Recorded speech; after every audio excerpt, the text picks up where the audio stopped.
नमस्कार, मैं रवीश कुमार। साथियों, ये मेरा ऑफिशियल चैनल है ओके रवीश, जिस पर मैं आप लोगों को पेंशन से जुड़ी हर वह खबर देता हूं जो आप लोगों के लिए बहुत महत्वपूर्ण है।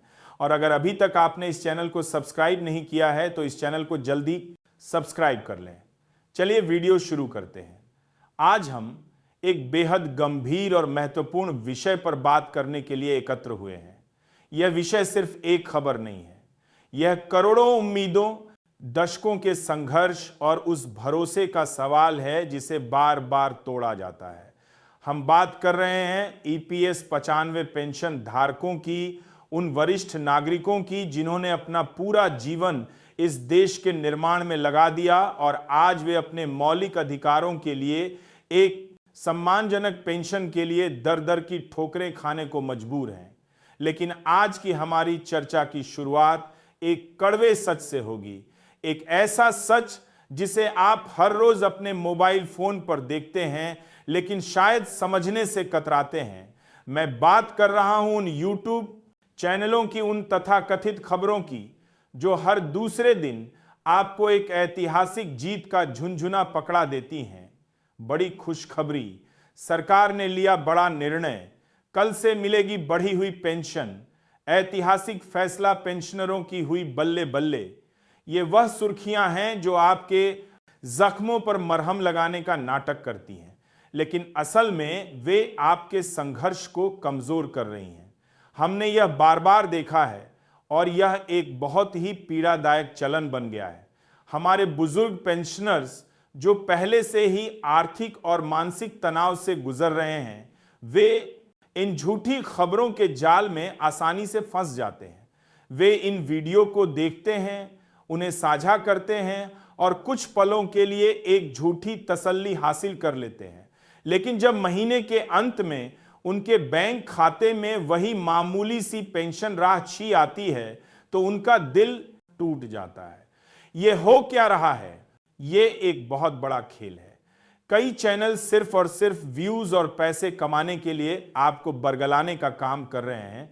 वे आपकी भावनाओं से खेलते हैं और सबसे खतरनाक बात यह है कि अब इसमें एआई जनरेटेड वीडियो का भी इस्तेमाल हो रहा है, यानी ऐसी खबरें जिन्हें बनाने वाला कोई इंसान भी नहीं है। एक कंप्यूटर प्रोग्राम आपकी आवाज, आपकी भावनाओं की नकल करके आपको झूठा दिलासा दे रहा है। आप सोचिए यह कितना दुर्भाग्यपूर्ण है। आपकी राष्ट्रीय टीम, आपके राष्ट्रीय अध्यक्ष माननीय कमांडर अशोक रावत जी लगातार आप सभी को इस बात के लिए आगाह करते रहे हैं। वे मंचों से, ज्ञापनों से और हर बैठक में यह कहते हैं कि इन भ्रामक खबरों से दूरी बनाकर रखिए। वे कहते हैं कि आपकी असली जीत सड़कों पर होगी, जंतर मंतर पर होगी, सरकार से सीधी बातचीत में होगी, ना कि किसी यूट्यूब चैनल के थंबनेल पर। लेकिन होता क्या है? नई सरकार में देश में बारसात, ठेकों, सारे खद्दे किए। होता यह है कि आप हमारे सम्मानित बुजुर्ग फिर भी उन चैनलों को सपोर्ट करते हैं, आप उन्हें सब्सक्राइब करते हैं, उनके वीडियोस देखते हैं। और जब आप ऐसी खबरें देखेंगे तो वे ऐसी खबरें क्यों नहीं बनाएंगे? यह बाजार का नियम है। आप जो देखना चाहते हैं आपको वही परोसा जाएगा। शायद आप लोगों को जमीनी जीत से मतलब कम हो गया है, शायद आप उस जीत को तरजीह देते हैं जो दिन में बस आपका दिल जीत ले, भले ही वह झूठी हो। लेकिन जमीनी हकीकत, जमीनी जीत वह होती है जिसके लिए पसीना बहाना पड़ता है, जिसके लिए संघर्ष करना पड़ता है। चलिए आज हम इसी जमीनी हकीकत की बात करते हैं। हम उन खबरों की बात नहीं करेंगे जो आपको गुमराह करती हैं। हम उस खबर की बात करेंगे जो आपको आपके हक के लिए लड़ने की प्रेरणा देगी। हम बात करेंगे उस असली संघर्ष की जो पर्दे के पीछे नहीं बल्कि खुले मैदान में लड़ा जा रहा है। और इस संघर्ष की बसे ताजा और सबसे बड़ी हुंकार गुजरात की धरती से आई है। जी हां, गुजरात से हमारे पास एक बहुत बड़ी और महत्वपूर्ण जानकारी आई है। गुजरात डेयरी विकास निगम ने एक ऐतिहासिक आह्वान किया है। उन्होंने आगामी 3 और 4 दिसंबर को नई दिल्ली के जंतर मंतर पर होने वाले राष्ट्रीय संघर्ष समिति एनआईसी के विशाल और निर्णायक आंदोलन के लिए एक बड़ा संदेश जारी किया है।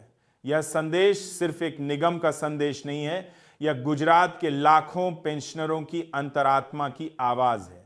गुजरात डेयरी विकास निगम ने पूरे गुजरात भर के ईपीएस 95 से जुड़े हुए पेंशनरों से यह पुरजोर अपील की है, यह आह्वान किया है कि आप सभी अधिक से अधिक संख्या में दिल्ली जरूर चलें।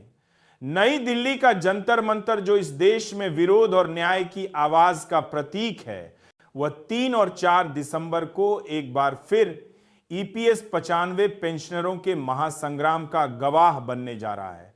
गुजरात के नेतृत्व ने यह स्पष्ट कर दिया है कि इस दिल्ली चलो के नारे को सफल बनाना हर एक पेंशनर की व्यक्तिगत जिम्मेदारी है। वे चाहते कि दिल्ली से बात को है तार हैं कि इस बड़े कार्यक्रम में गुजरात के हर कोने से लोगों की हिस्सेदारी सुनिश्चित हो। यह जानकारी हम तक पहुंचाने में गुजरात के उन कर्मठ योद्धाओं का हाथ है जो पर्दे के पीछे रहकर भी असली लड़ाई लड़ रहे हैं। हमें यह जानकारी मिली है कि शामिल ईपीएस 95 राष्ट्रीय संघर्ष समिति संलग्न कर्मचारी व निर्मित कर्मचारी समन्वय लोक कल्याण संस्था, जिसका मुख्यालय बुलाना में है और जो माधा पार्क भोज कच्छ गुजरात से संचालित हो रही है, इस आंदोलन को जमीनी स्तर पर मजबूत कर रही है। इस आंदोलन को समसंतर बुलाना में है।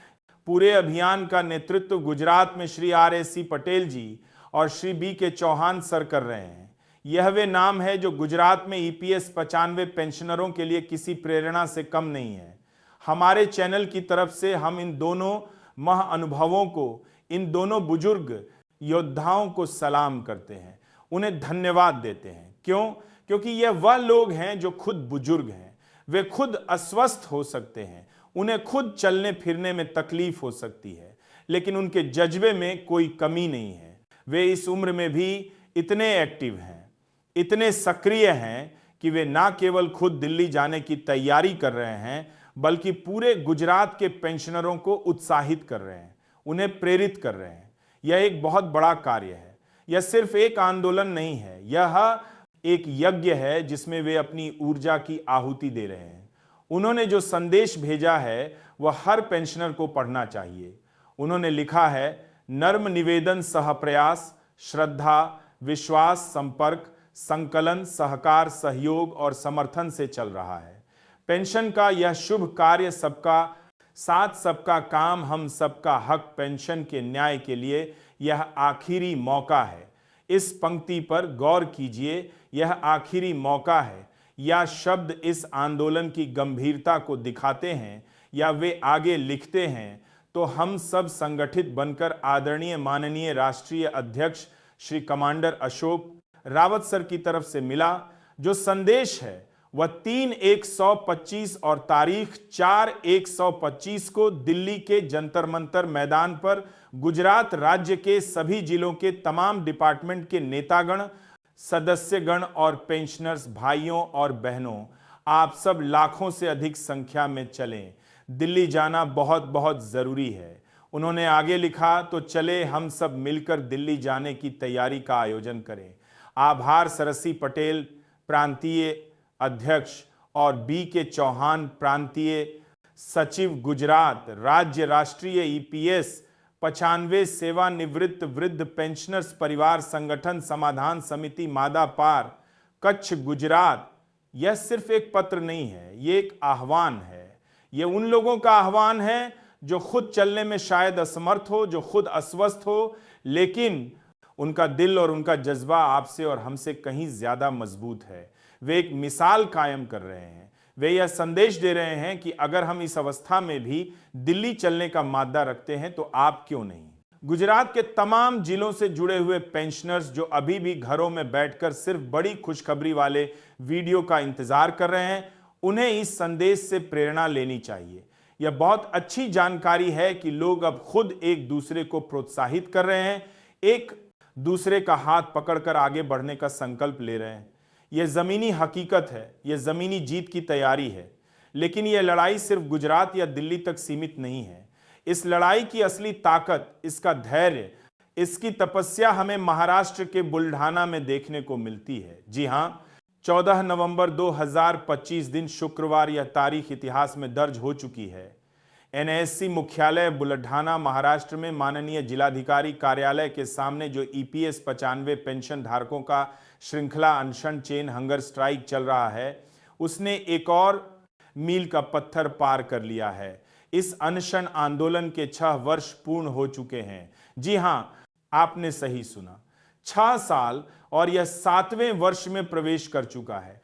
कल का दिन इस अनशन के 7वें वर्ष का 326वां दिन था, और अगर हम कुल दिनों की गिनती करें तो यह 2517वां दिन था।